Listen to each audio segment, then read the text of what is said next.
Hello, welcome to another episode of Principal as a Changemaker. Today we are delighted to have with us Mrs. Sujata Menon, Principal of New Horizons World Academy, Navi Mumbai. She has experience of 35 plus years in this industry, and now let's see what is in store for us. Over to you, ma'am. Please tell me about yourself.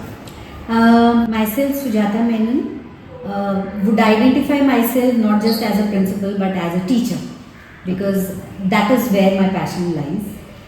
Over the years of experience, I've grown up from being a teacher to a vice principal, and now the regional director for a group of schools. Okay. It's been a wonderful journey.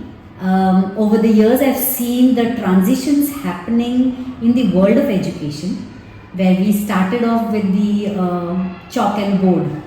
We've moved on to digi classrooms, Okay. Robotic labs, STEM-induced, vocations. So it's been a good journey, and happy to see that India is finally stepping into the world of education with a lot more as far as innovations are concerned. So happy to be a part of the journey. Tea or a coffee? What gets you going in the morning? Tea. Okay, so you are a tea person. Yes, right? I am a tea person. Please tell us what is your morning routine before getting into the role of the principal?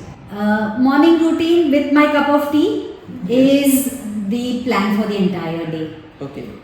Because I feel if you plan and you walk into your organization, it could be any organization or a school, coming in with a smile, coming in with a calm mind, because you've planned things well ahead of time, and then smiling and welcoming the children and the teachers, I think that sets the ball rolling.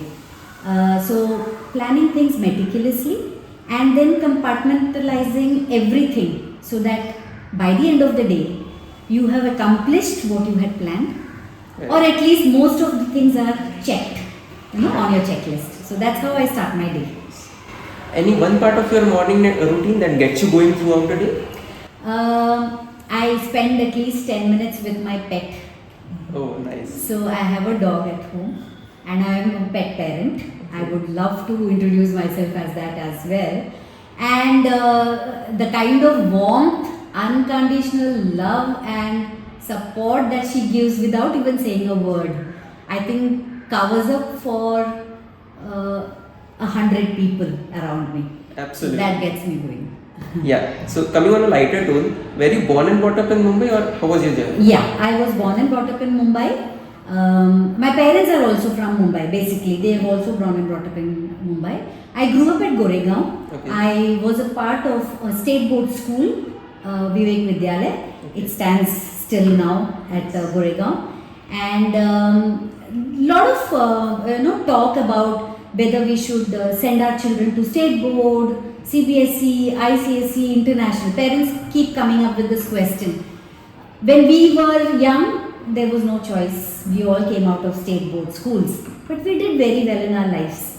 So I think it is the role the teachers play in a child's life that matters. It wouldn't be the infrastructure, the AC classrooms or the digi boards if justice is not done by the teacher herself. What was your first core memory of your tiffin box? Tiffin box, chapati rolled with sabji, which mom would insist that it is healthy and you need to have this. How I hated that. But today I say the same thing to my children. No noodles, no burgers and pizzas. Bring your chapati bhaji. Once in a while cheat day is okay. But that's how life has rolled on. What was your favorite subject back then? My favorite subject always has been English. Okay. So I graduated and post-graduated with English literature. Moved on to take a Cambridge University degree in English as a first language, which is a rare thing for Indians because we are from a non-English speaking nation. So I take pride in saying that I'm qualified to teach even the Europeans. We always talk about being a change maker, Yeah. but that somewhere the seed is sown very early back in your life. So who was your teacher that inspired you to get into this world of teaching, being a principal? My English teacher, Okay. who actually sowed the seeds of love for language. Yes. And from there on, that communication makes a big effect wherever you go. So if you have mastery over your language, you can spill your thoughts through words. Correct. And that makes you a good communicator. And I think today also we talk about 21st century skills. The first thing we talk about is being a good communicator in this big world. So that has helped. So I owe that to my English teacher. Definitely. In school, there are sometimes students do small victories, sometimes they do big victories. How do you celebrate those victories? Victories, I feel, could be as small or as important as a child in the pre-primary section successfully holding a pencil and maybe drawing a straight line. That is also victory for the child. Right. So celebration should be on those levels first, because the rest of the things are what the world gives to you. But what I feel within myself, I think that helps. So for every child to realize that every milestone that is crossed is a victory in itself. That awareness is what, as a teacher, would be my duty. So we all know 9th and 10th are a bit hectic for school students. So what is the one pep talk that you give to the kids so that they reach the heights of their education? Try to understand your weaknesses and strengths, because you may not be able to master everything. Be the jack of all trades, of course, because I think that would work in today's world. And being a master of one, yeah, if you can do that, not necessary that you are a master, but at least be at the competitive level and take things easy. There is nothing which is a life and death situation. So it is okay if you falter. It is okay if you do not meet the expectations of maybe your parents, your society. Take things in your stride, because I feel children are becoming too sensitive about what people say, what is seen on the real life. The selfies and the Insta. I think they are going the wrong way, because they are focusing on everything that is a yay and a yo. That's not life. Yeah, so I keep talking to my children about move away and look at yourself the way you are. You're not always with pink cheeks and lovely lips, right? Yes. So that needs to be taken care of. So Correct. that's what I advise my children. Yes. You have been a teacher from more than 35 plus Yeah. years now. So what does being a change maker in education mean to you? A change maker in education would definitely mean that you help an institution or the children transform from the traditional to the modern, but keeping yourself deeply rooted in your culture and tradition. So a change maker should learn and understand the importance of balancing between the past, the present and the future, because everything plays a part, especially in India where we have strong cultural roots and traditions. I think we cannot move away from that. So balancing between all this and yet going robotics, yet accepting AI, going out towards the 21st century skills, balancing is very important. That would be a proper change maker, in my eyes at least. Yes.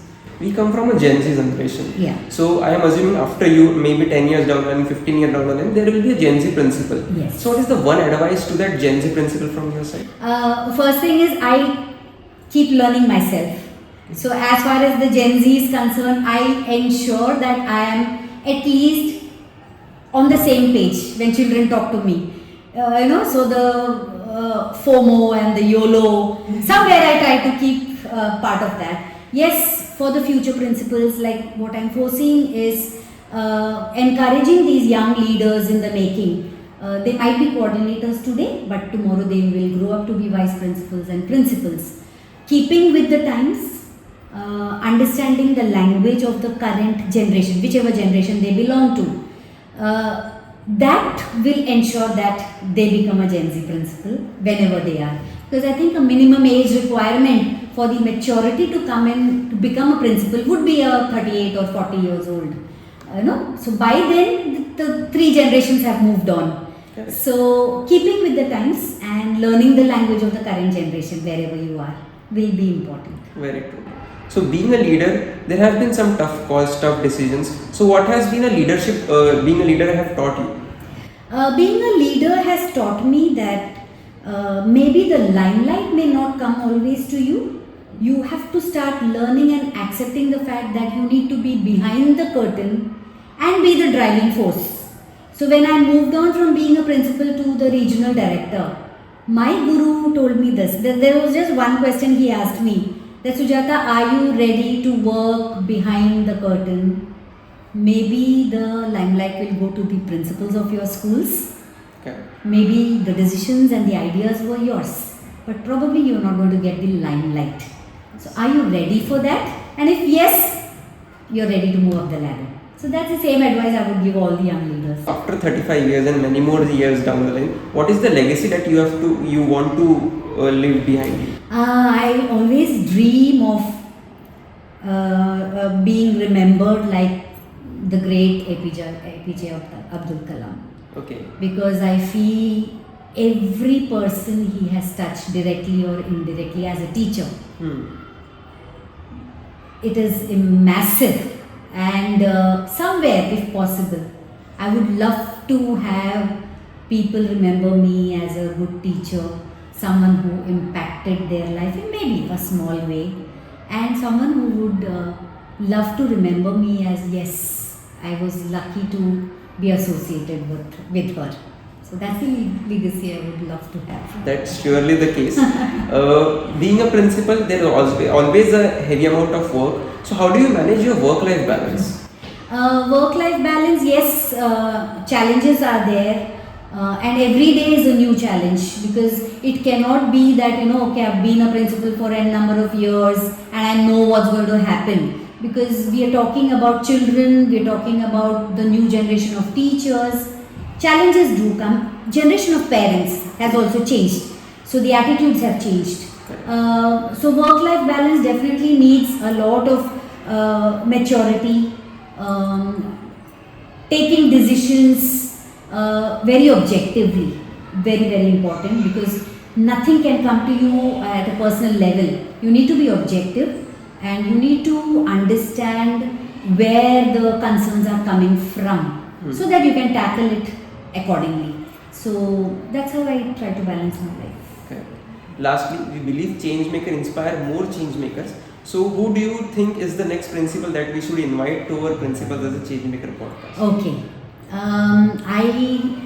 Because I've been in Navi Mumbai, there are so many principals I have nurtured, mentored, and there are people whom I have known for maybe number of years. One of my students, I should say, she was a teacher, mentored by me, and today she is a principal.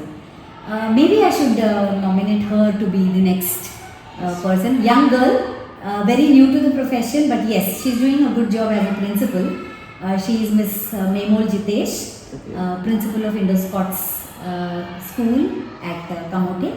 Okay. It's an upcoming CBSE school, and I'm proud to have her as my student and future principal. So maybe you should connect with her. Definitely. Yeah. Thank you for the time, man. It has Most been a great welcome. conversation with you. Most We always wish you the very best. Thank and you so I much. personally have seen the school. That is a wonderful school.